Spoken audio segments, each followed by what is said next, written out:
sadly, we're seeing pictures like this. It's from Katy, Texas, courtesy of KTRK, and you see the extensive damage to this structure as these powerful storms rolled on through. We had a tornado on the ground moving through portions of these areas. We want to get to a brand new storm report that just came in from South Houston. That was actually as we were tracking the storm live. That was as the debris signature where the tornado was lofting the debris up into the atmosphere. It moved directly over the interstate. That's 45 running in between Houston and Galveston. It overturned that semi and put it sideways down onto the median in between the northbound and the southbound lanes. Stephen was just giving us some context about the geography of the southern portion of Houston. This is where we just got this new storm report in. It's wordy, you can see that, but it's important.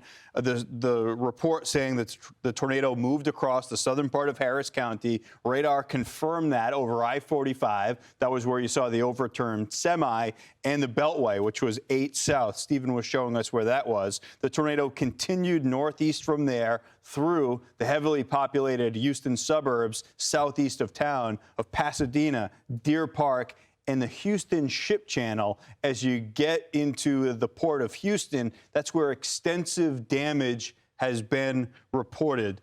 Injuries or deaths unknown, and the unknown intensity of that tornado. So we hope, of course, that the number for injuries and deaths is 0. But what we saw for the intensity, it'll be the National Weather Service that determines that. But that debris ball looked to be at least a mile wide. I'm Amy Freeze. Welcome to Fox Weather's YouTube page. We have more great videos on the way, so make sure to subscribe to stay updated on all things weather.